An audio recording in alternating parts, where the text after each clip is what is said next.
it's definitely by design that the structure is similar with all the games, and the goal is to have a player be able to play one and know exactly what they're going to get every time, and just have a good sense of what the product is, and either they buy in and they like the formula, or they don't, but they're not going to be worried and confused about it each time. Hello and welcome to the Mystery Gamedev Podcast, where we cross-examine the developers of mystery-themed video games and investigate the skills it takes to make one yourself. Today's guest is Matthew Myers, the developer of the mystery game series Murder is Game Over. There are currently 4 released games in the series, and a 5th game called Murder Otaku is set to be released on October 1st. So, welcome to the podcast, Matthew, and I just want to, ask right away, how's the game going? How are things coming along as you are ready for gearing up for release? Thank you for the introduction. The game is going very well. It's in beta now. I started working on it back in January, so it's been, in production since around the beginning of this year. And I feel at this point very confident based on the feedback I've gotten that players are enjoying it, and I've been able to clean up the little bugs, little typos, stuff like that from I've been finding from feedback, and I just generally feel quality-wise well prepared at this point, and I'm happy. Yeah, always good to have be in that kind of mindset right at the end. I know it can get pretty difficult toward the end for a lot of projects. You're working on it for a long time, and you kind of want to get it out the door, so it's good to have that attitude for sure. For people who don't know much about your series, Murder's Game Over, can you sort of describe what kind of game it is, or the games in the series are, and why they might want to play it? Sure. Well, it's a murder mystery game inspired by something like Agatha Christie's Poirot or Scooby-Doo, where you play as a detective and a dog, and you kind of switch between the two characters, and either talk to people or look for clues depending on which character is in front. It's kind of inspired by Banjo-Kazooie, switching between two unbalanced characters the same way as an inspiration. And the game has, compared to most mystery games, which tend to be either visual novels or point-and-click adventures, this has exploration mechanics. It was built in RPG Maker, which lends itself to a lot of exploration. So I took advantage of that and just tried to see what I can do with these spaces that get created in kind of like a top-down Legend of Zelda-esque environment, and how do you apply that to the mystery genre? So I think, and there's some spooky elements, there's some humor, but yeah, I think that basically covers it. The tagline I've been using is solve spooky murder mysteries with your dog. Nice. Yeah. So that's kind of what you do, and it's you talk to suspects, you find clues, you explore, you sometimes get chased around by a ghost or a ghost like in Scooby-Doo, and then at the end you answer the questions, explain what happened, kind of like being Hercule Poirot at the end of an Agatha Christie book where you're unmasking the killer. Right. Yeah, that's a really, and when you put it like that, that's a really interesting combination. Because Scooby-Doo is kind of, by the way, I've always been a fan of Scooby-Doo. When I was a kid, I actually had a Scooby-Doo lunchbox when I went to school. So, a big fan of that. And I actually, I've watched a lot of the Kindaichi case files. Oh, nice. The new one is very inspired by that. Yeah, which version? Because there's a live action version. There's the anime. The anime. There's the manga, which I tend to like the most. Which are the ones you've gotten into? The one that I'm familiar with, I watched the old, I think 1990s or 80s one, however old that was. I watched a few episodes, but those are really hard to find. Mm-hmm. But then they did a remake or something in 2016, and those were really good. So yeah, those are like, they kind of show, again, they're inspired by those Agatha Christie style mysteries where they sort of set up, you've got your list of suspects, characters, and then sort of go one by one, introducing different elements.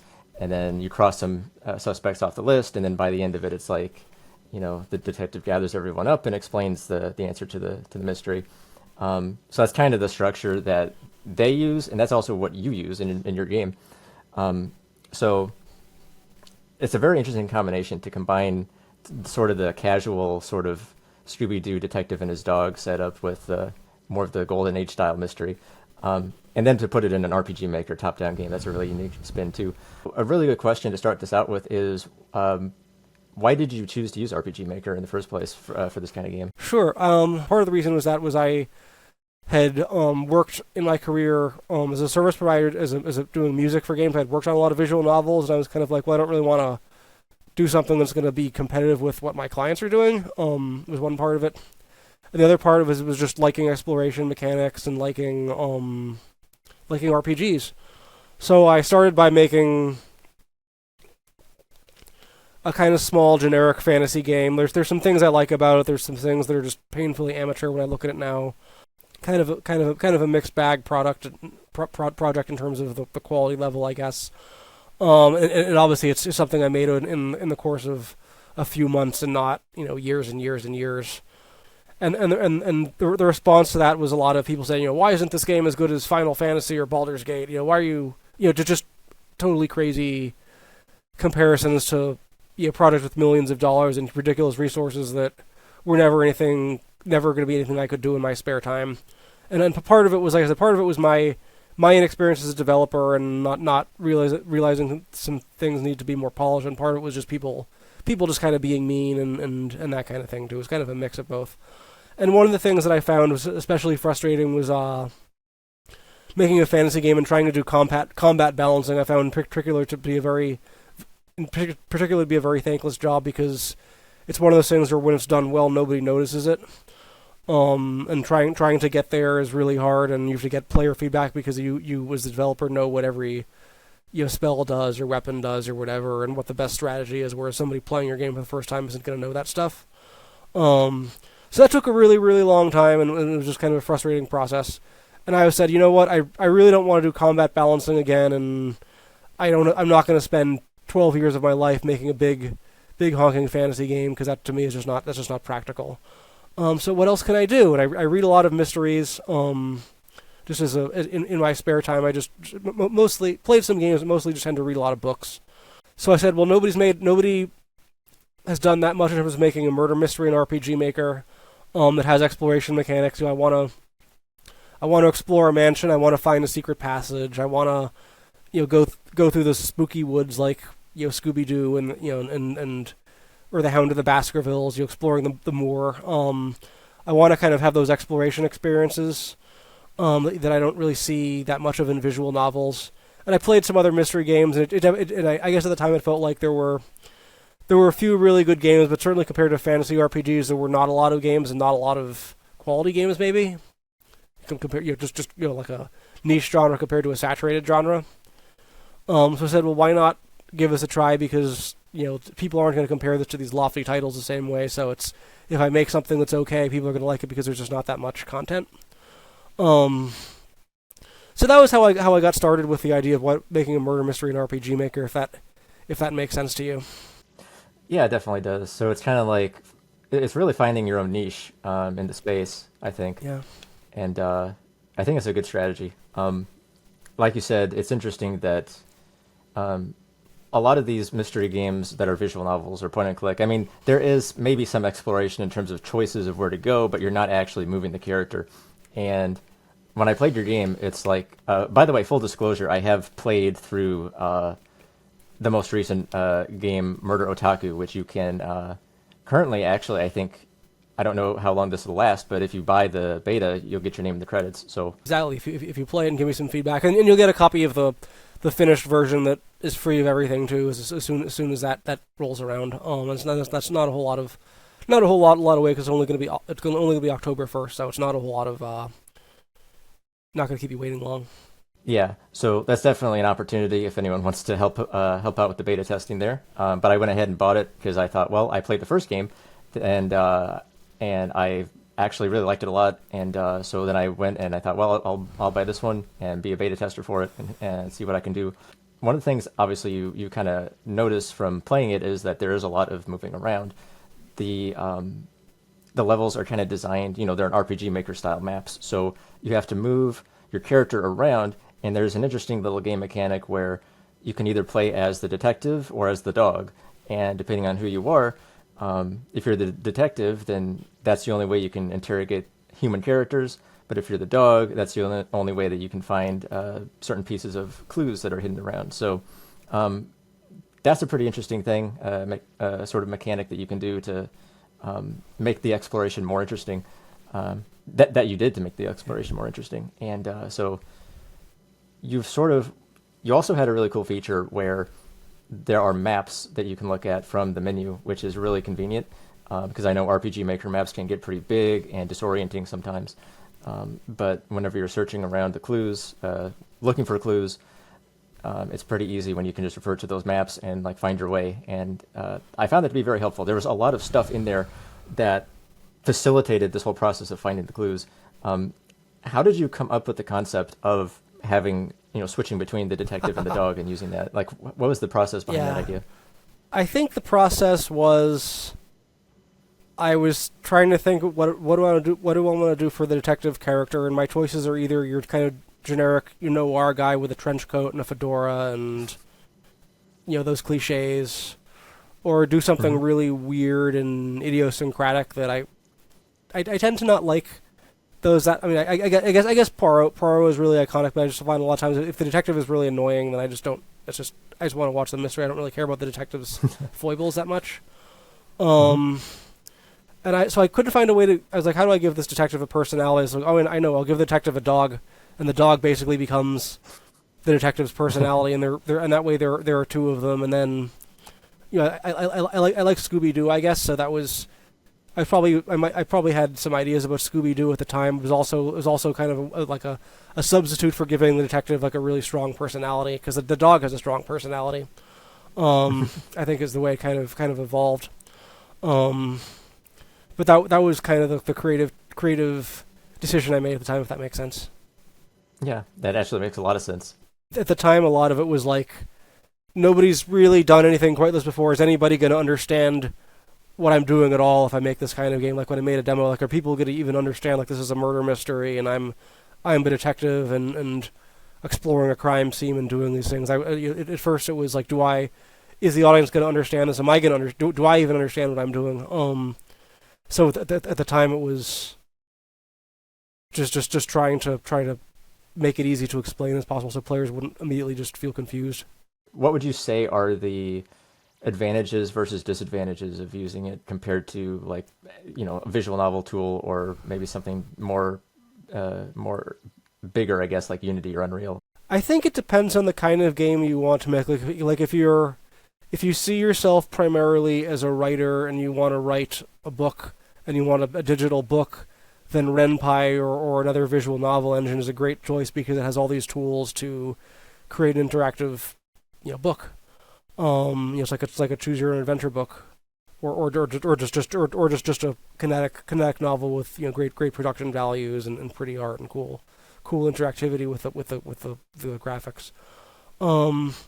With RPG Maker, one of the big pluses, and their visual novel engines I think have this too, is that you don't have to write code. I do have some background as a JavaScript coder. So I'm not I have some technical experience. But if you basically want to go in on day one and start building maps and creating battle scenes or whatever, and not being like, okay, how do I define some objects and do something really programmatic and really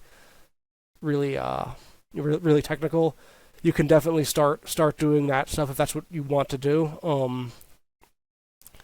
I personally haven't used Unreal or Unity that much myself, so I don't quite know everything, what the workflow is like, other than it's obviously more complicated and more programmatic. But there's all some really incredible things you can do with 3D graphics, and with just creating and just creating beautiful lighting and beautiful spaces that are more advanced with what something like RPG Maker can do. So it just depends on how much you value high production value versus being easy to use and be able to start doing what you want quickly. And I had some exposure to JavaScript at the time, and our RPG Maker just happened to be written in JavaScript. And like I said, I was a fan of some earlier games and I wanted to do exploration. So I think it just depends on the kind of game you want to make. Do you want to make a book? Do you want to make a game where you're exploring different worlds, like a walking simulator or whatever, if you will? Do you want to do something where the 3D spaces matter. I guess the best example I can think of is something like that level in Hitman where you're exploring this incredible mansion in the moor, and it feels very authentic to like Sherlock Holmes, Agatha Christie, English mansion in the countryside, spooky atmosphere kind of vibe in 3D with very high production values. But obviously that takes a longer time to do and more skills to be able to do that. So it just depends on what you think are the key features in your product are, and then just use that to gravitate towards the tools. And it's like one is a shovel and one is a hammer, and whatever one is right for you is the right choice.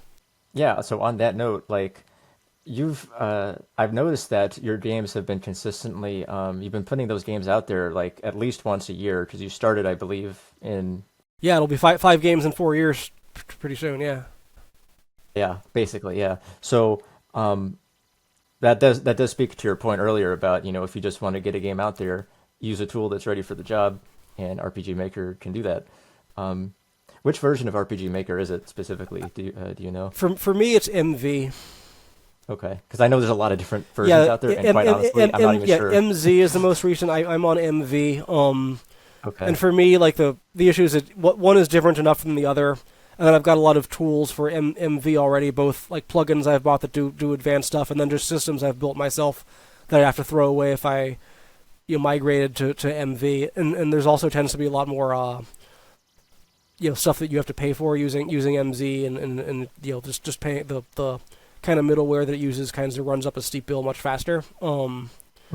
So I at this point it's mostly the time thing where it's like, okay, I've already built these tools. Why do I have to reinvent the wheel and do it again? So yeah, and I think that's a pretty smart strategy, because like if you look at even the most recent game, you reused a lot of things from the different games. Obviously, why reinvent the wheel? Well, why reinvent the wheel? Like you said, if you've got the same main character, right, the same detective, the same dog, use the same sprites for them, things like that. So, do you think that being able to reuse assets across like each game in the series, has that significantly helped speed up your development time and not worry so much about redoing things like that? Yeah. Obviously, there are assets that you can reuse in terms of art, and then, but the other thing is just just like I said, systems I've built like that. That's just like if you when you talk with a suspect, there's a bunch of dialogue choices that you can run through, then they all jump back to the beginning, and then the ones you've already done get grayed out, so you know what you've talked about and what you haven't. So there's tools like that I've built that I had to get feedback on early on, but it's like, okay, no, I have this dialogue system. I don't need to reinvent this, so I can use it again. Or sometimes I build off stuff I built in earlier games and later games and improve it. Like for example, the second game was the first one where I introduced the Scooby-Doo-esque get chased around by a ghost idea. It was something and if you play the second one compared to the most recent one, it's just more primitive. Like the ghost spawns in the same place every time. There's no way to opt out of it. So if you don't really want to be, if people tend to either really like it or just not want to have to deal with it, so you can opt out of it or not, which you couldn't do in that one. And it just feels a little clunkier. Whereas in the newer one, you get the ghost spawning points are random. The amount of time before the ghost appears is random, so you can't cheese it and just wait, and it's either going to appear immediately or not, which I think the first one was too. You get this dark black screen and hear this evil laugh, and then the lighting changes and it gets spookier. So it's just more slick than it was. When I did it early on, but obviously if I hadn't been able to do that for the earlier game, it would have been harder to do now for the most recent one.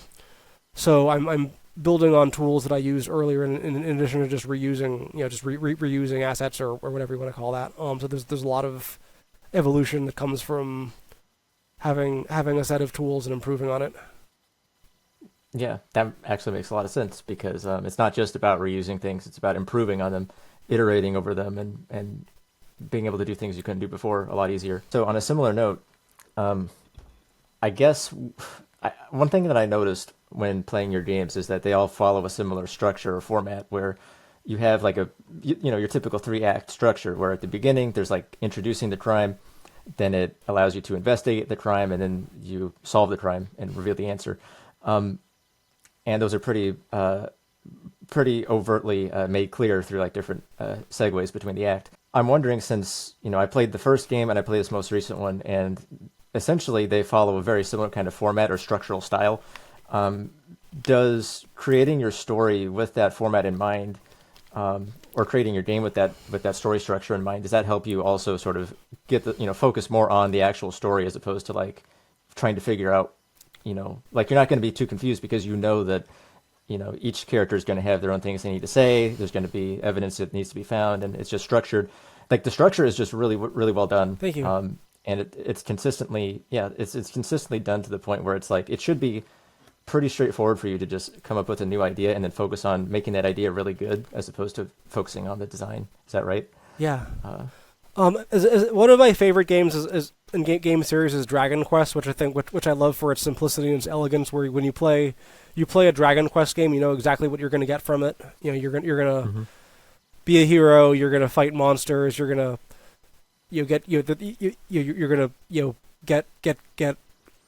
buy items and get items and fight bosses. Have it go from a town to a dungeon, buy better stuff. It's very predictable. And very like you know exactly what you're gonna get when you buy a Dragon Quest game. Would you agree with that? Yeah, maybe a different example might be like a Pokemon game. People who haven't played Dragon Quest, if it's like you know that there's going to be Pokemon, you know that there's like gyms you gotta fight to get 8 badges, right? So it's a predictable structure. Yeah, so I want to have a predictable structure. I want players to be able to know what they're getting and not wonder, is this something I'm going to like at all, or am I going to be confused and disappointed? So that's something that to me, just as a in terms of personal values, is important for a game. In terms of the structure, one thing I noticed early on is that it made sense to have the murder take place at the beginning of the story, like right when you start playing, rather than like you arrive there and the murder just happened, rather than we're in a visual novel. It's fun to read and you get this big exposition, you meet all the characters and see what their motives might be, and then after some length of time suddenly there's a murder and you've learned all about these characters already. And that's hard to do with an exploration game because it would be like, okay, what am I doing before the murder happens, and why do I care, and why is the player going to be engaged with this? So it came naturally. At some point I realized early on that the murder needs to take place at the beginning of the story, just in order for anybody to understand or have the patience to want to keep playing, if that makes sense. Yeah, definitely. Yeah, that's a problem that I've faced, a lot of developers have faced, where there will be that very slow and that slow beginning where you're sort of setting the scene, and a lot of people drop out. They're like, I don't know, they're not hooked yet, and a great way to get them hooked is to show them something big like that happening at the start. Yeah, that's a huge problem. So doing that way helps out a lot. Yeah. So each game kind of begins with some kind of a shocking spectacle, either something about there was something with the occult happened, or there was something. A crime, you're witnessing a crime or what appears to be a crime, or something shocking and provocative and memorable. And then that's short, and then after that the detective arrives on the crime scene and you get your bearings and start investigating. So yeah, it's definitely by design that the structure is similar with all the games, and the goal is to have a player be able to play one and know exactly what they're going to get every time, and just have a good sense of what the product is, and either they buy in and they like the formula, or they don't, but they're not going to be worried and confused about it each time. So with that said, like between the fact that you have that kind of a structure and that's predictable, it's both predictable for the people who play the game, but also for you making the game, and also the fact that you're iterating upon your systems and reusing certain assets. So do you think that's been able to allow you to make longer and more complicated stories within like roughly the same amount of time? Because this game's a lot longer than your first one is, and I would say it's a lot more. Well, I don't know a lot more, but it's definitely more complex. It's got more things going on, I think. Do you think your strategy of like iterative design and structure helped with your design process. Yeah, obviously being able to build on earlier tools and earlier ideas helps. Other things, I think I've just grown and improved as a writer from having a really good mentor and from reading feedback on how players respond to my stories. So I think a mix of it is being able to build on or leverage earlier tech and also or assets, and the other part of it is just improving in terms of skill, where you see what is easy to criticize about the last project I did, and how do I fix that, or how do I add this new feature that would be wouldn't be cool if fill in the blank. Having earlier stuff to build on helps, but also I think just each time you make a project, your skill improves and you get a little bit more self-aware about what the quality level is for different things in your game and improve it. I have a really bad sense of when my stories are long versus short. When I was working on this, I couldn't tell if it was longer in the first game or not. It was like it's hard for me to tell like what's going to be easy and what's going to be hard, and because like in this one the map is kind of small. So obviously you're not spending lots and lots of time exploring like a huge area. So for me, I still don't have that greatest sense of how long something is going to take, other than you want to have that balance where you don't want it to be too short, but you don't want padding and busy work and nonsense to do either. So that's something I feel like I'm still learning more about how to do well, and something I still could have a bit like I said, for me it's hard to tell how long or short something is. I mean, I would definitely agree that the map is smaller, but the content is like, I mean, literally I timed my first playthrough and then this playthrough of this most recent game. It's 3 times as long. It took me 3 times as long to go and complete it, even though the map is a lot smaller. So I think that just means you're packing a lot more content into a smaller space, which is, I think, a good thing. Yeah. As a writer, like early on, it was more like, how do I make this easy to understand? And if I do something that's too complicated and confusing, maybe I'm not going to get it right because this is my first time doing this. And I tended to think, okay, players, the mysteries, I think, especially in the first one and the second one, tend to be kind of easier to solve than what I have now, which I think is pretty elaborate. But earlier on, it was like I'd rather have a player leave feeling like, yes, I got it, I knew it all along, I'm the man, or I'm a great detective, than what the heck is this? I'm so confused. I feel like this is, like in your words, maybe not fair or just not logical. Certainly, it's better to have somebody feel good because they did something that was kind of easy than feel bad for just getting confused by something. So I was definitely like, okay, I want to make this something that players are going to be able to understand at the end. And I realized that when you're watching or reading something, it's like, okay, I'm watching Poirot explain how this was done, and he's a genius. And it's fun to be impressed by it. Whereas, okay, now I'm suddenly in his shoes, and I've got to be the one explaining it, and I'm going to seem like a genius. How do I make that happen? You have to know all the answers. Right. So that tends to make it feel like tends to lead toward simplicity. But the other part is just improving as a writer and learning like just becoming a better mystery writer from somebody that had written very little since I was in university, which was a long time ago, versus now I've got a bunch of these games under my belt, and I've got a really good mentor that I learned from, and I've watched players and read feedback comments and all that stuff. So I can definitely point to my skills have just improved, and I just know more than I did when I started.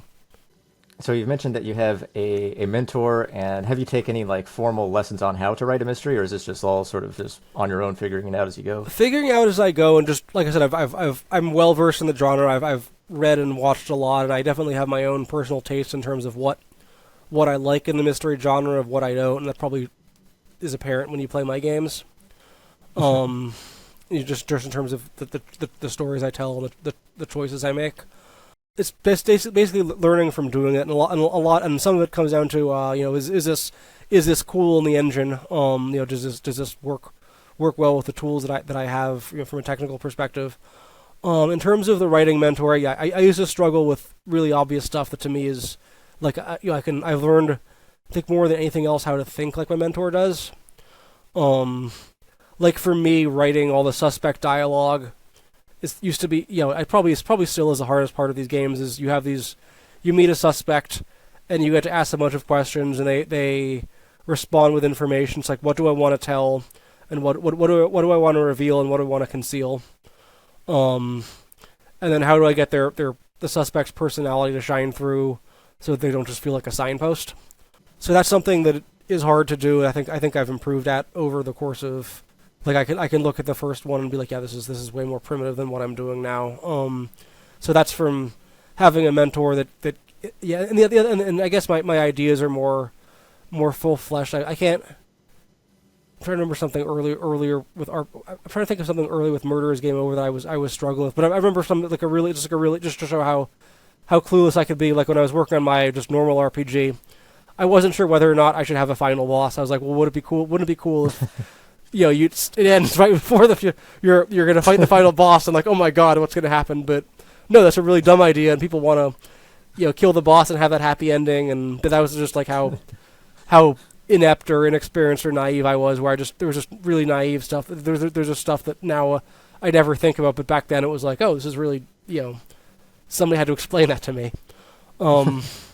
So I think a lot of it is just having a good mentor and being responsive and just putting as much, just putting all the effort I'm capable into it and trying to heed their advice and do a better job each time. The idea for Murder is Game Over being a series of games, was that a thing that you had planned from the beginning, or was that just a natural concept of like, well, this first game worked out really well, so I'm going to make a second one? Or what was your thought process behind that? My thought process that I was hoping it would be interesting enough to make a second one or make more. Like it's short. Like I've when I started using RPG Maker, I saw people making these just gorgeous RPGs, and I was like, wow, this looks beautiful. This is so advanced. I can't wait to see when this gets finished. And 5 years later, those games are still not finished. So I wanted to make something that I could finish, and something that lends itself to short stories, where it's like you play one, it's like the same as watching a murder mystery in the evening, and you don't have to play them forever. You can play them being a busy adult and still get enjoyment out of it. The games can be played in any order, and you can not play a game at all. If you're new to the series, there's no homework to do where you got to go play the first one and then play them in order to understand what's going on. They're meant to be played in whatever order you want. So if this one seems the most interesting to you, or if you look at an earlier one and say, wow, this story sounds more appealing, you can definitely try them in any order you want, and not miss anything from one to the next. And be able to enjoy in whatever order you want, just like you can read Agatha Christie novels in whatever order you want. They're not sequential. So that I think is an important feature. So I was hoping that there would be a sequel, but I was also like, my first game didn't really get that good responses, so I was prepared for if people just don't really like this, then I wasn't planning number 2 already while I was working on number 1 or anything like that. So that's kind of how. That's kind of how I approached it at the time. But then when it did well, the first reaction I had that really made me feel like, okay, I've got something here, is I had super fans one in France and another in China that were just like, oh my god, I love your game. I just translated the game to my native language for you to put in your game free of charge, just because it's cool and I want more people to be able to enjoy it. And after seeing that kind of cool response, I was like, okay, yeah, maybe there's something onto here that people are gravitating towards. And then it means something to people. So it did. I was working with a publisher at the time, and they were impressed with the first one, and actually gave me a small money advance to start work on number 2. So I had that kind of incentive to do that, and I realized kind of early on, okay, I'm not going to come up with a title that's cooler than Murder is Game Over, because it's just darn memorable.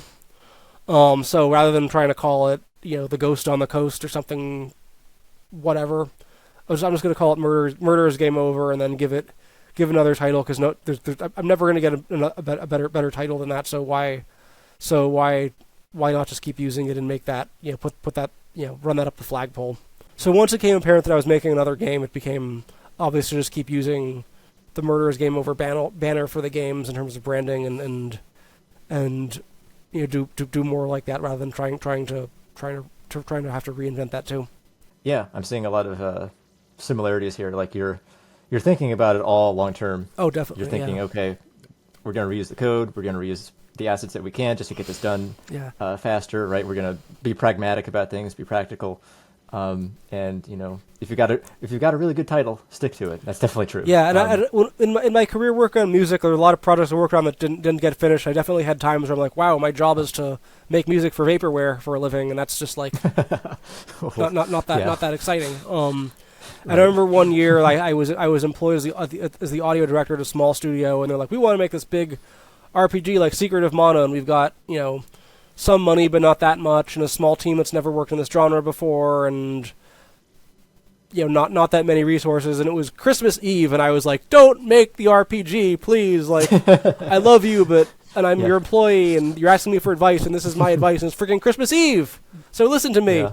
And sure enough, they decided to make the RPG. It never got finished. Wow. Yep.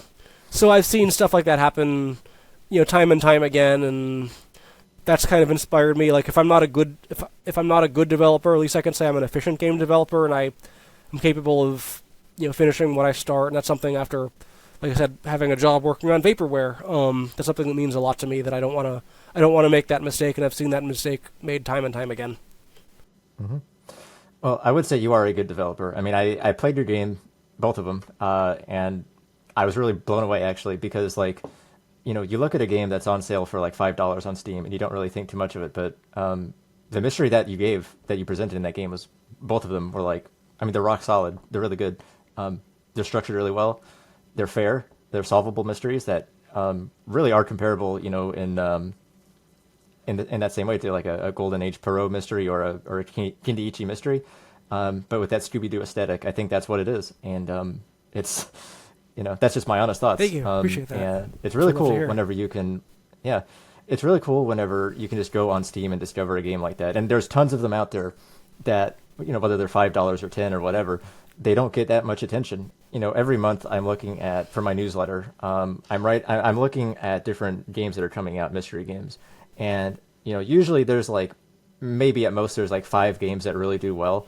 And then there's tons of other games that, theoretically they have good mysteries too. And I've played quite a few of them where it's like, nobody really knows about this game, but it's got a good mystery in it. And it's like, a lot of people just don't give small developers even a chance. Mm-hmm. So, how do you make that happen? How do you show people that there are hidden gems out there that if they just tried it, they'd still have a pretty good time, I think just in general, making games right now, the problem is that there's a lot of people making games right now, and there's a lot of tools to making games that's leading to a saturation problem. So how do you play or find good games when there's thousands of games coming out a month, which is the reality right now on Steam and PC.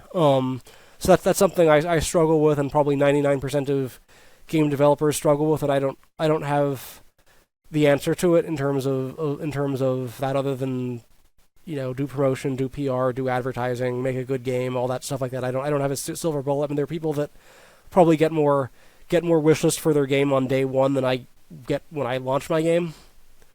So I'm definitely not the master of how do I get my unknown game discovered by everybody. Obviously doing stuff like this is valuable. Getting in front of people that are interested in the type of game that you make and talking about it.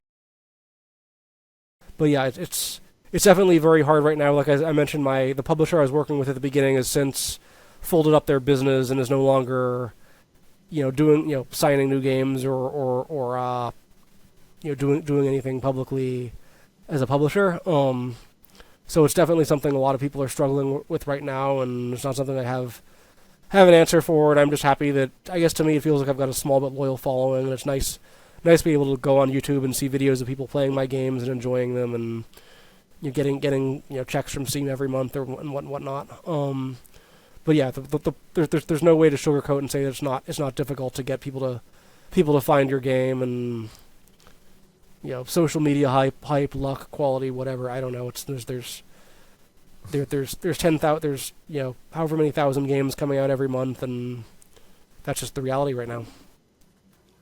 Yeah, but I do think you have a pretty good mindset about it, where it's like, you might not have like a super viral hit or whatever, but you have your loyal fan base. You have people who appreciate what you do and they value the work that you put in, and that's the thing you got to remember is like there are people who for any small developer, not just you but everyone, right? You've got your small following, or relatively small compared to the big hits out there, and not to look out at like not to feel like you're not doing enough, but to understand that like what you're doing is valuable to somebody out there, and that is the thing that will keep you moving forward, no matter how like bad the financial parts of it get. Yeah, my enthusiasm definitely waxes and wanes based on like how are people buying. You look at those sales numbers, it's like, wow, I'm getting rich, and then there's definitely it's definitely cyclical where you have like your high volume sales time periods and your slow time periods, and that stuff is definitely cyclical when you just kind of look year in year out or whatever. I've had past clients that are working on games full time. That's something I'm not doing and don't really want to be doing, because I don't want the pressure of having all my eggs in that basket and living on the whims of Steam and social media. Yeah. But I know people that do that and work really really really hard and make really really good games. So I to me it's like if people enjoy it and the money is there, then I can do more. But I don't feel the pressure like I've got to be a full-time indie developer or else. And that's just not something that. Yeah, that's not something that is personally a goal. That's probably a smart way to look at it. It's very difficult, very, very difficult to make any kind of sustainable income as an indie developer right now. Maybe in the past there were ways of doing that. Right now it's just really, really hard. So that's probably a smart move. But yeah, that's the reality of game development. And I kind of want to move the conversation into talking about your games a little bit more in more detail. The title, Murder's Game Over, actually kind of refers to the fact that in that very first game, the person who gets killed is a game developer. Yeah. Can I ask, just out of curiosity, where that idea came from? Sure. Well, I was thinking about, okay, I'm making a video game. Who should the murder victim be? And the answer was like, okay, well, the medium is a video game, so why not have a game designer as the murder victim? And I picked a famous game designer that the character is very, very, very loosely inspired by, and the initials are a hint. I'm not going to say it on here, but if you play the game and you see the initials of the murder victim, there's a famous game designer that has the same initials. He's very, very, very loosely inspired by in terms of his personality and the kinds of games he makes and all that stuff. And just yeah, so that's where I got that idea in terms of picking that name and the having the victim be a game designer. So did the title come before that idea, or was it was after the idea came first and the title came later? Yeah, and I think generally, I'm not 100% sure because I haven't played all the games in the series, but there generally seems to be a theme of like video games. Oh my goodness, yes, yeah. So yeah. The first one, the victim is like a world famous game designer, beloved high level game designer. Second one, the victim is like a famous streamer, let's player type. The third one, the victim is a greedy publisher at a big publisher, big AAA publisher, also inspired by a real person with the same initials. That I'm not gonna say the name, but it's there's actually lines that this person has said in interviews that I used in the game. So the victim is a game, big well-known game publisher. The fourth game doesn't have quite as much of that. One of the victims, there's multiple victims. One happens to be a composer and one happens to be a programmer. But there's not quite as much of that. And then the most recent one, the victim is like a J-pop singer that like a singer you'd see at an anime convention or sing the opening song for an RPG or an anime.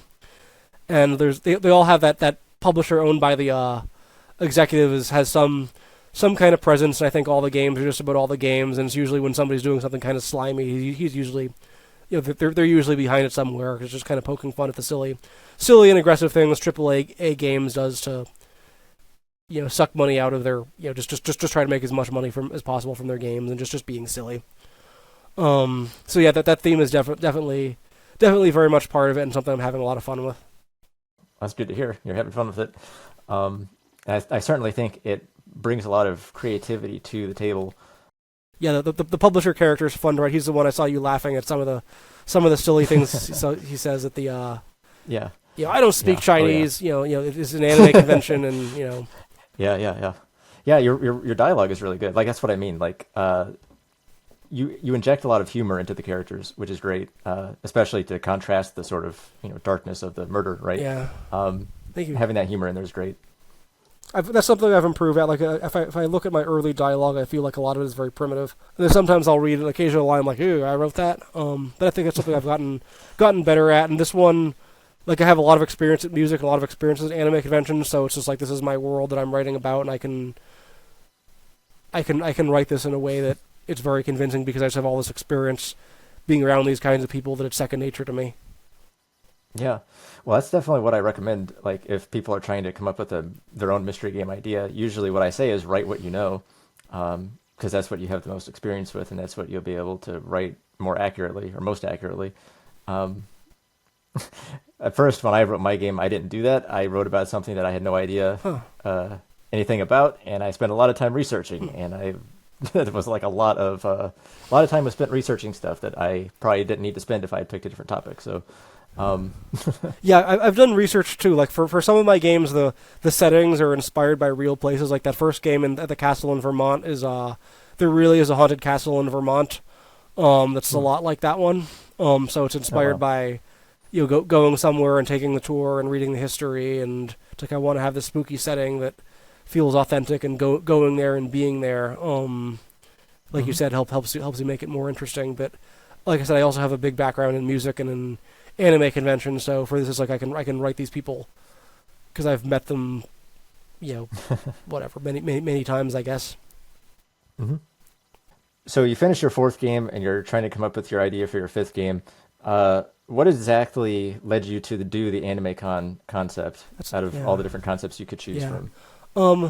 Well, interestingly enough, and I know I told you this privately, but the publisher I was working with back when they were alive and working being a publisher, I mentioned the idea of what if I did a murder mystery and anime convention, and they were kind of like, yeah, that sounds a little bit too niche to me, too kind of obscure. I'm not really that gung-ho about this idea. But one thing the publisher did really well that, like, again, I thought they were a great publisher. They're still my friend. I was in their city earlier this summer, and I hung out with them a couple times, even though we haven't been working together in almost a year. And there's absolutely no bad blood. 100% great guy. He's nothing like the greedy moron in my games. He's not like that.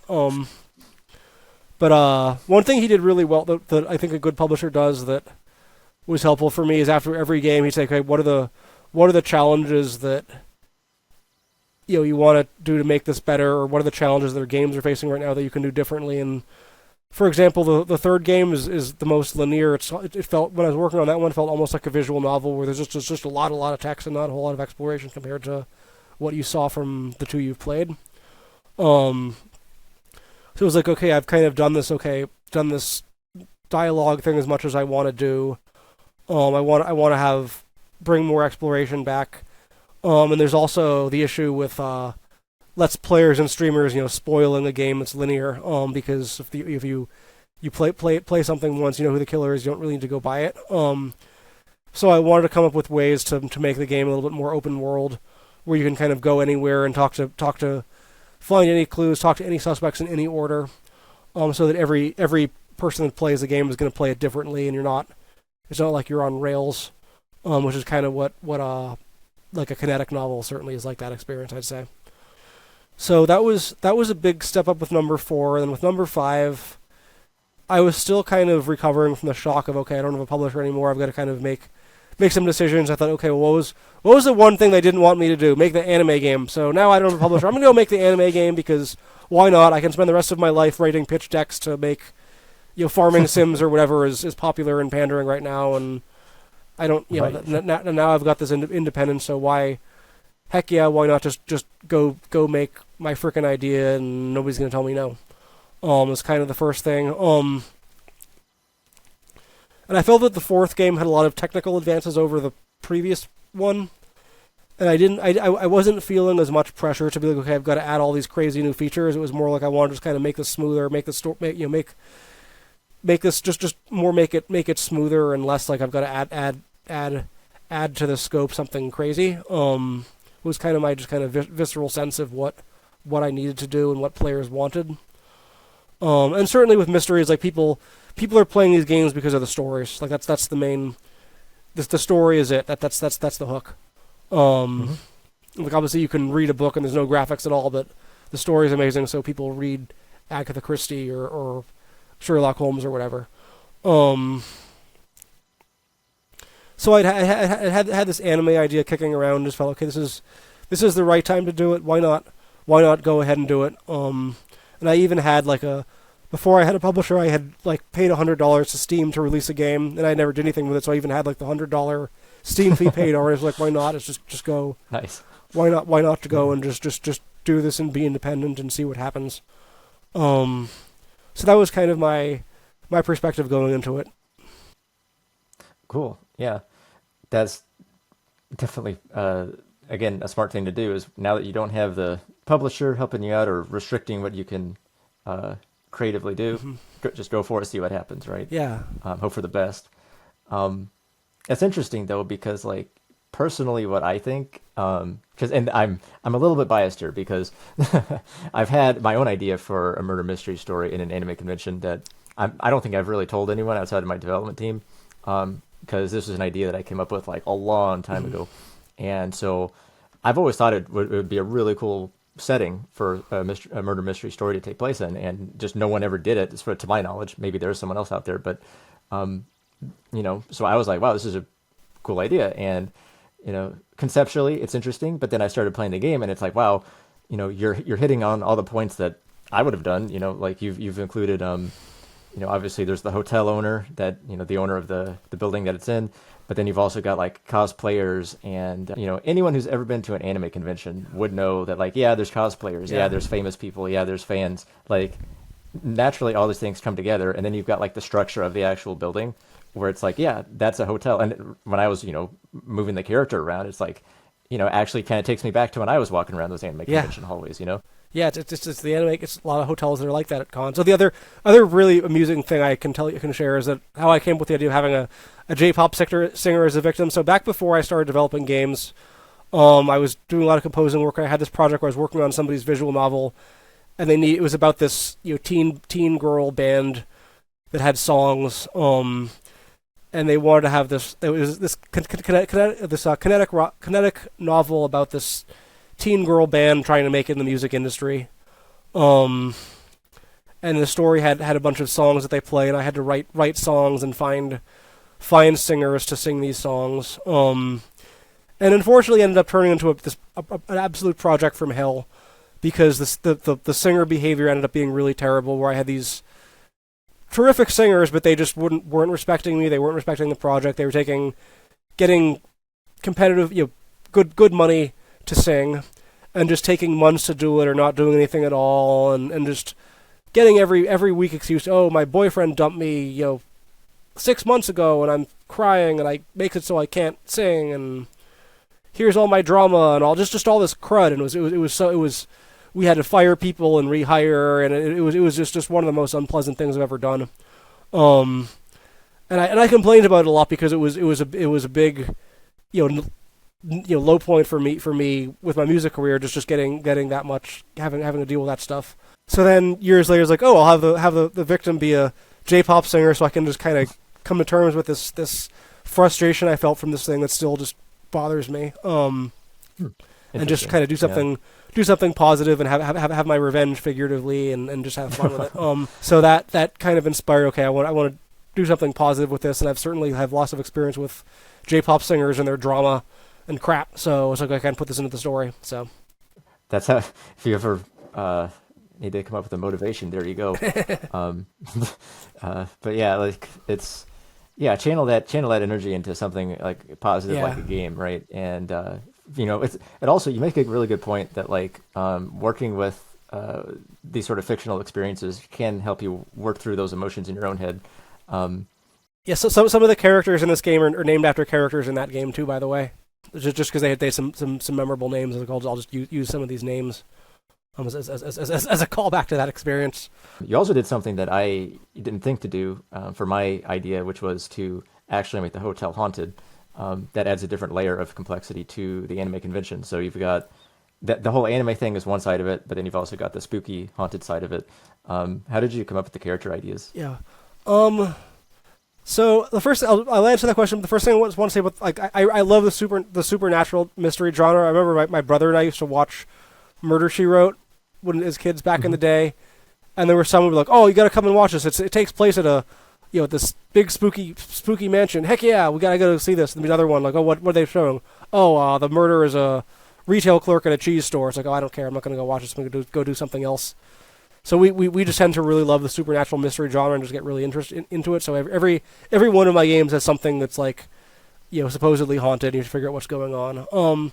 But in terms of the characters, it's all just meeting people that are like, I've met J-pop singers that are divas and have drama with each other and have inner struggles that they're trying to overcome as performers. And I've met people like that. I've met possessive artist managers that want to boss people around and want to tell people what to do and be kind of controlling. I've met strange people that run anime conventions where they're doing it for kind of bizarre reasons, and the conventions are kind of janky and unusual. I've met fanboys that are really into really into something and do crazy stuff. Like I remember reading at an anime convention in Los Angeles some number of years ago. I think it was like 2018, something like that. There was an incident where somebody came in and approached this cosplayer that had a crush on and proposed to her, or something really awkward, and she said no, and he was upset about it. So because he was a stalker, he knew what her car was and knew what her license plate was. He torched the cosplayer's car and destroyed 7 cars and is now in jail. So people really do crazy stuff with these things, and I wasn't there for that, but I've definitely been around people doing weird stuff at anime conventions, and can write about it.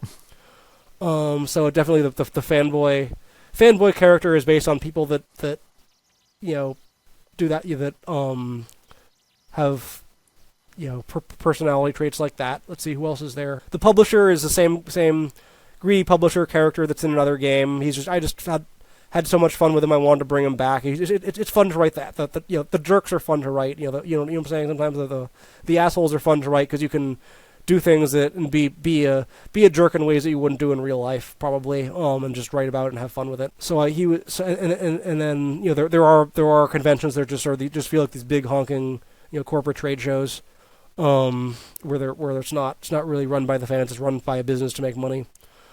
So it's all just based on character. Like I've met somebody that's theatrical, kind of like the person that owns the hotel. Has this kind of theatrical personality. I've met people that behave like that. So it's all just based on people that I've met over the course of my life experiences that have traits similar to the characters in that, and I think that's why you found them to be believable.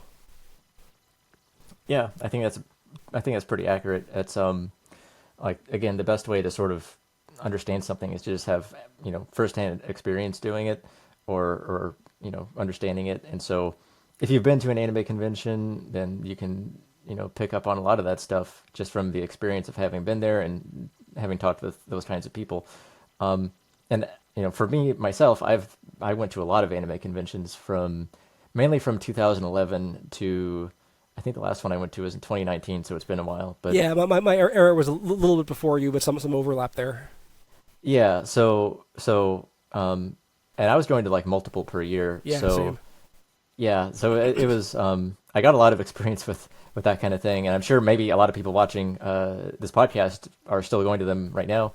I know that they are really fun, but for me personally, like at a certain point, unless there's like someone I really want to get an autograph from, like I've kind of seen it all by now. Yeah. So I don't really feel the need to go back or do anything. But I had a lot of fun times when I was at those different conventions in different places, and it was a lot of fun. Definitely. And meeting people, stuff like that.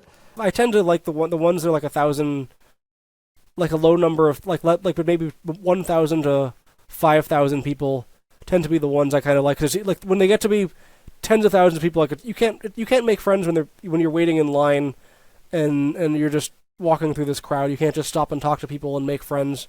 At least I find it hard personally. Maybe other people with different kinds of social skills do. But if there's a smaller crowd, then you can actually meet people and get to know people and bond with people more than you can when it's just monstrously huge.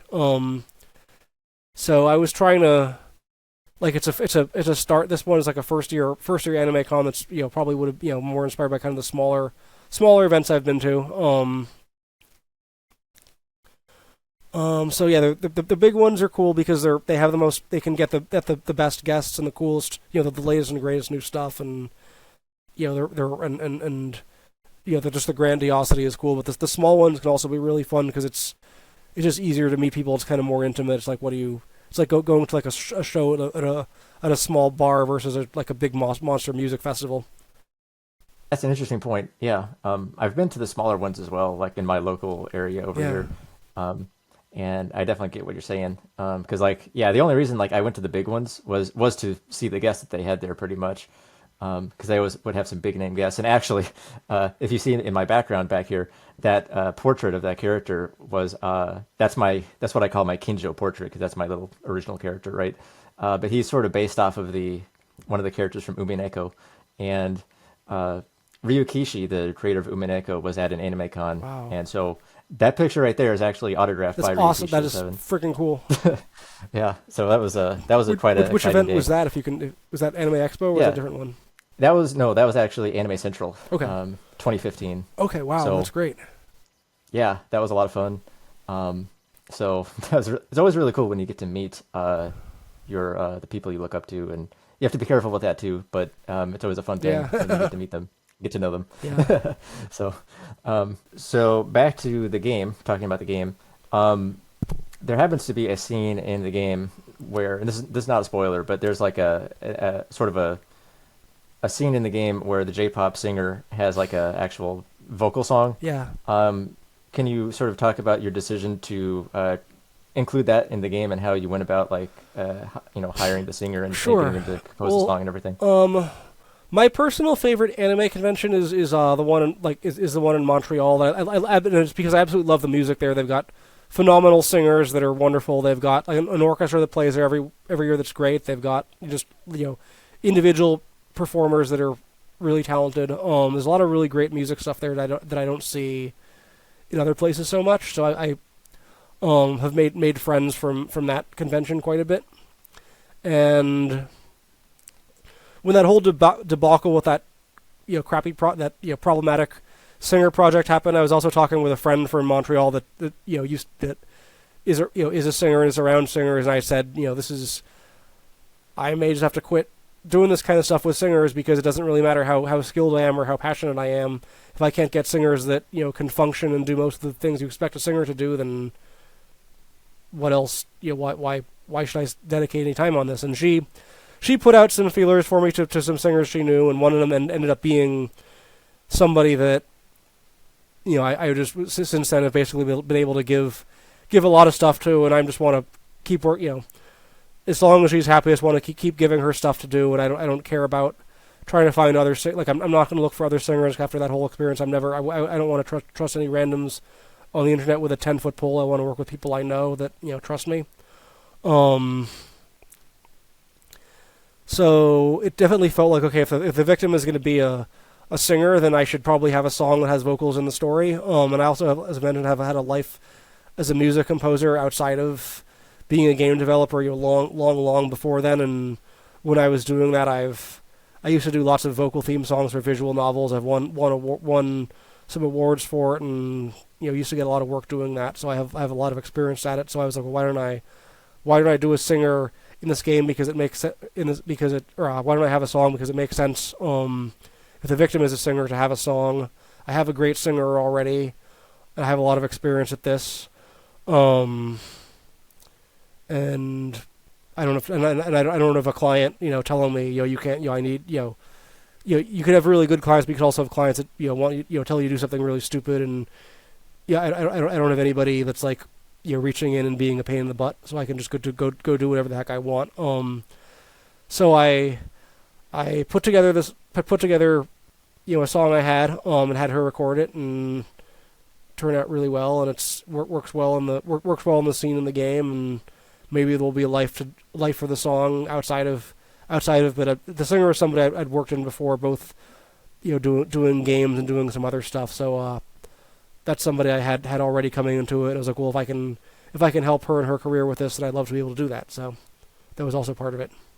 Actually, just out of curiosity, is there going to be a way for people to view that song independently of the game, or is that just going to be in the game?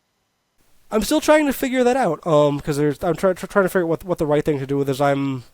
If you go to my music website, I've pulled all my legacy catalog from Spotify, because it's like, instead of you sell your games for money and people buy, you set a price and people either decide to pay it or they don't.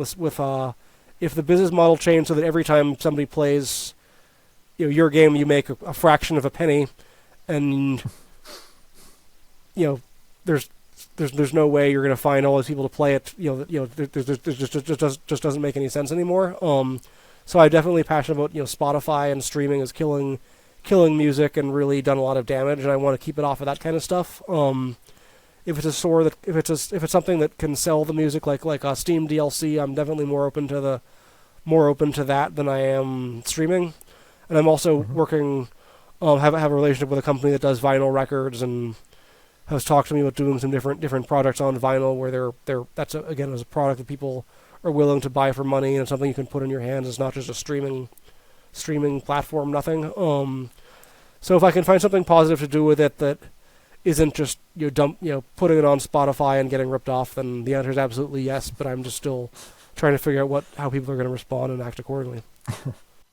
The irony, of course, is that this podcast is going to go up on Spotify. So yeah, it's better for a podcast, because I'm just talking right now. I haven't planned anything what I'm going to say. I haven't had to rehearse for this. I'm just kind of showing up and talking about the game, whereas the process of making a song is like you're trying to create something that's short, that is perfect. And for me, like I think my personality is music composer, because I've had a lot more success with it earlier in life. I have a lot more like pride and ego, maybe, or whatever you want to call it, where I feel like I have a reputation to uphold, and a lot of pride. So I don't like the idea of just putting it up on Spotify and then nobody listens to it because they're serving AI bands to people, or they're serving Joe Rogan or whatever instead of my stuff, and there's no qualitative reason for it. It's just the system is gamed, and you're getting ripped off. So for me, I think it works better for podcasts, because it's not like it's not like you have to rehearse for hours just to go talk on a podcast. Whereas music is all about like just trying to do something that's sonically perfect in a short period of time, and just the polish. It's like so. I see. It's more like you're saying it's something on Spotify or streaming is better for like a one-off, or if you're Taylor Swift or something, then it's good. And they're spamming your music to everybody. It's good. But if you're not, then all you're doing is you're just putting it into the void, and some small number of people will listen to it, and you'll get very little plays, and the math is just not good. Like if you look at how many plays need to get to earn any kind of reasonable money for the time and skill and cost to make a song, it's just not a good. The numbers just aren't good. Okay, I have to ask this question because I always like knowing what people enjoy about Mystery Game Dev. And so what have you enjoyed the most about the Mystery Game Dev community so far, and how would you like to see it evolve going forward? I tend to really enjoy watching players play my games on YouTube when somebody's, not like they're not necessarily famous people, just anybody that plays them, and just try to learn. It's like you get to be God and you're watching your creation and watching somebody interact with it. And it's also really good for learning what you can do better. Like, oh, this is awkward. You see them struggle. You're like, oh, I gotta fix this either now or fix this for next time. So it's fun getting people's natural reactions to your game, where you can see somebody responding to the choices you made in real time. It also is really good for getting feedback on what you can do differently or better. So I've enjoyed that very much. Certainly compared to the RPG I did, I've gotten much more positive feedback, and part of it is just experience and growth. The other part of it, I think that there's less games, and there's less comparisons to ridiculously lofty projects. And certainly when I started, I felt like the mystery game fan base was a little bit starved. So it just feels like people tend to be friendlier compared to that, and there's less chuds or dicks or whatever you want to call them that are just there to like write stupid comments. I haven't seen anything like that at all. One thing that was positive for me was somebody said that they played all my games and were inspired to make a new game because after playing mine, it was just kind of like feels like I had kind of come full circle from being like, oh, I played these games or read these books or whatever that inspired me to do this. Now I'm inspiring other people. It made me feel like, wow, this is people care, and just kind of had that transition, which is neat. And I had this really funny mystery they showed me they made where the method of murder was there's a bottle of wine, and inside the bottle of wine is a venomous snake. And when somebody opens the bottle of wine, the snake comes out and bites them. And that's the method of murder. They don't notice that there's a snake inside the bottle of wine. They think it's just wine, and somehow that happens. And there was this line of dialogue I found was hilarious, where they're trying to evaluate whether a suspect was the killer or not. And I clicked on it, and the reason for why they weren't the killer was this person is too old to know about snakes. It's like my dad is 80 and he knows about snakes, so I just thought it was hysterical. Like it was just cute. It was adorable. It was silly. It was fun playing the game that somebody from your server had made and just getting a big kick out of it. Nice. That's very cool. I'm happy to hear about stories like that. Definitely. I'm also just curious from my perspective. Like I never asked you, but I was always curious. How did you find the server in the first place? Jeez. I found your website, I think, first. I think I found the website and your email address or your Twitter page first, and I found the Discord later. Okay. But I was just wondering if anybody had done anything for mystery games as a genre, because obviously I'm looking for promotion, looking for press, looking for community. And then I just kind of went down that rabbit hole and found Mystery Gamedev one day, when I was trying to do that research. Yeah, that's a good thing, because like again, I say this all the time, but there really was never a place until I started doing Mystery Gamedev, and it's been, for me it's been years of working on these mystery games. Well, for you as well, it's been years, but for me it's like even more years, even longer. Yeah, exactly. Yeah. It's like, and I've known a lot of developers who've been doing this stuff since for me it started all the way back in 2011, and I know similar developers who've been doing the same thing. And it's like there was just never a place for it, and I thought, well, I kind of want to start something, at least start something. Who knows how far we'll get or what we'll be able to do, but I guess it seems to be working if people are able to find it that way. Yeah, searching it up. I definitely recommended you to another mystery dev I know. At one point I had tried teaming up. Oh, the other thing is that those game jams you do are really cool too. That's really impressive on Itch. The other thing you could consider doing is I tried doing a mystery game bundle with some other game developers that had mystery games. It didn't do very well, and it basically seems like Itch didn't care and didn't really want to show it to anybody, so nobody ever saw it. But obviously, with you building a better, you would be a better person to facilitate like a mystery game dev bundle than me, because you're already a leader in the field and you already have all the power to do that, and people are looking to you as the community builder and the leader in the field, and that's puts you in a great position. I have the power. Yeah. So, but yeah, I mean that's definitely a legitimate thing that we will likely do in the foreseeable future. Steam, I know Steam is doing a Detective Fest in January, so that's pretty cool. A lot of people's games are going to be eligible for that.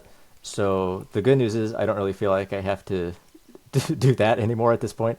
People will do that for that festival, but I definitely want to do other things that, and maybe maybe make it more of a frequent thing. Yeah, but they'll do one and done, and they'll move on to something else. Yeah. So a year later, is it still going to matter on Steam or not? They could be moving on to some other genre. So there's definitely an opportunity. Yeah. So 100%, we're going to do stuff like that in the future. So should be a very exciting time for people who want to make and play mystery games. And I think there are a lot of mystery fans that maybe have never played a video game before. It's true. It's a good where point. there's another audience that you can find of people that just read books, and Mm-hmm. like how many mystery book review sites are there? A lot. How many mystery game sites are there? Not a lot. Right. So I think that getting some of the people that are mystery readers to say, okay, well, I have a computer. If there's high quality products here, then why not also consider playing mystery games? And I think that could be a good opportunity. And with the way advertising works, the bigger catalog you have, the more worthwhile it is to advertise, because instead of being like, go buy my one game, it's like go enter this toy store and Right. get Yeah. whatever you want. You're right. If you would have so many different things to choose from all in one place, Yeah. because it is often very hard to find mystery games. Absolutely, yeah. I've tried to even if you just look on Steam and you try to filter by the tags aren't always accurate. So even that's difficult. And in many cases, a store page might say you play as a detective, but it's not really a mystery. Yeah. So there's all these different caveats to it. And and it's this might be if this comes up as too snobby, I apologize, but I'm not the games where it's just like a seek and find game with like mystery in the cutscenes. To me, that's not really Yeah. that's not really like I don't feel like I'm not getting the experience I want as a mystery lover when I'm playing those kinds of games either. And there's a lot of mysteries where they'll just take a classic story and turn it into a seek and find, and then do it that way, and that's not for me. Mhm.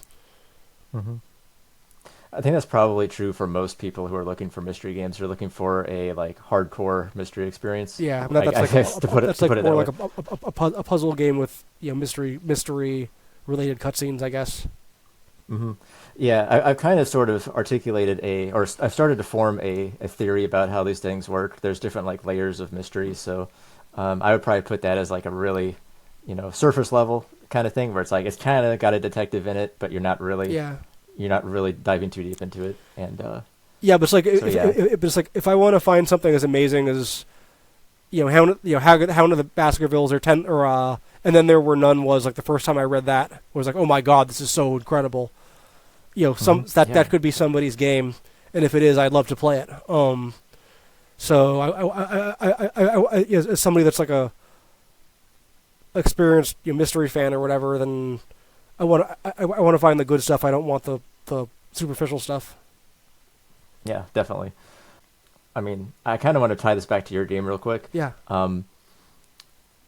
Because you're making an RPG Maker game, and I'm pretty sure most people who play RPG Maker games expect some kind of like fantasy elements or combat or something to that effect.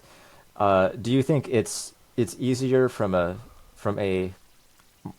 just your experience, I guess, to sort of appeal to people who tend to play these RPG Maker games and try to get them to play your mystery game? Or do you think it's a better strategy to get people who typically play mystery games and then just convince them, hey, just play this RPG Maker style game instead? I think more people that find it are people that are looking for mystery games and RPG Maker games. A lot of the RPG Maker community there's first of all there's a lot of fantasy games, but there's also a lot of horror games in RPG Maker where it's pretty easy. Like you have a scary map, you have like a dark map.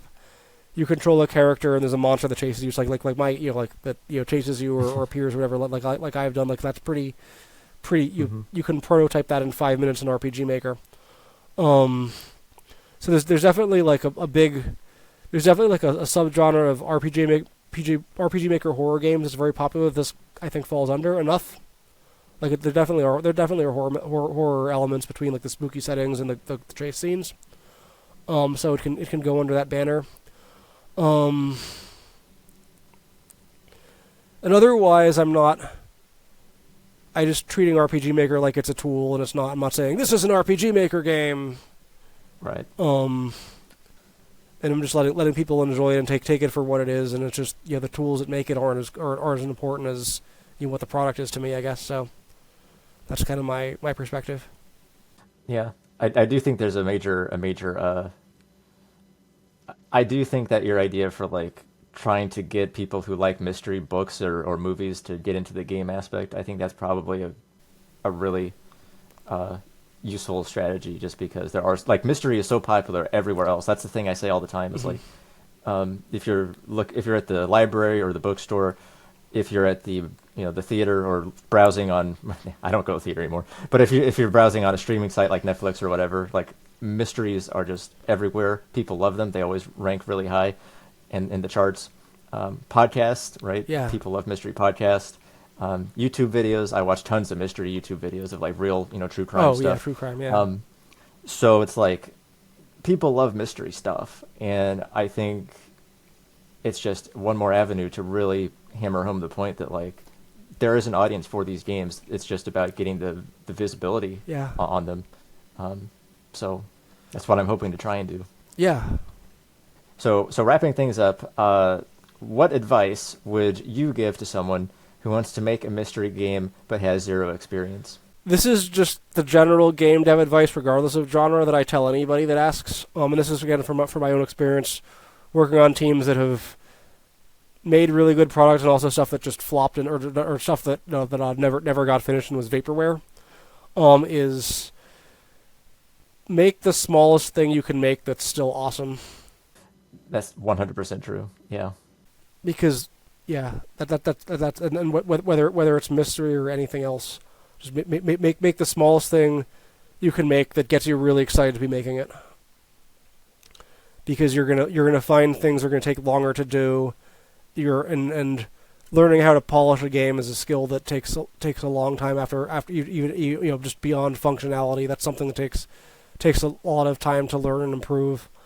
And then like the technical challenges the first time, like don't make World of Warcraft as your first game. Right. And especially if you, and that's not even saying if you're not, even if you're have a lot of money, because let's say you have $1 million to make a game, but if what you want to do takes $10 million to make, you're still going to fail for the same reason. I've been on teams where that kind of been on and around teams where that kind of stuff happened. So keep your scope as small as you can make it. Still gets you really excited about it is the best advice for just general game dev. In terms of mystery game dev, I don't think I've ever been asked that before.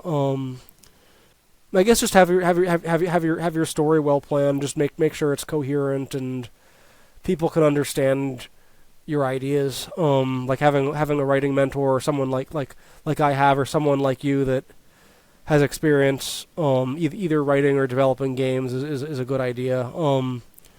If you're not, because you definitely have to write. Like what matters with these games are the stories. Like my games, there's a million games with better graphics than my games. Like if you're looking for best in category visuals, forget about it. So really what people are coming back for is the story. So figure out how to make a story that people enjoy and tell them in a way that they can understand. Okay, so I guess that about brings the conversation to an end. The only thing I would like to ask is, where can listeners go to find more information about you and your project, Murder is Game Over? Well, as you said, the project is called Murder is Game Over, and if you go to murderisgameover.com, surprise, you will find all my games and where you can buy them and where you can wishlist them and learn more about them and anything you can possibly want to know about the games. Just go to www.murderisgameover.com and it should be just really straightforward website where you can get your hands on the product. So you heard it here first. You can go to murderisgameover.com and get your hands on the product. You can also wishlist the upcoming game Murder is Game Over, Murder Otaku on Steam, and you can also purchase access to the beta right now and get your name in the credits if you want to as well. And you can also get all the games as a bundle for a discount at different times too. So if you just want to buy into the whole series at a better price, then you can also, there's also that opportunity. So it's just up to you and what you want to do. Well, there you go. So if you want to play through all those games, you can go and do that. But yeah, it's been a very fun conversation. We've had a lot of discussion into mystery game design and your different ideas and how to write a mystery story. So, thank you for your time, and just best of luck on finishing up your project and having a good release. Thank you. I appreciate that.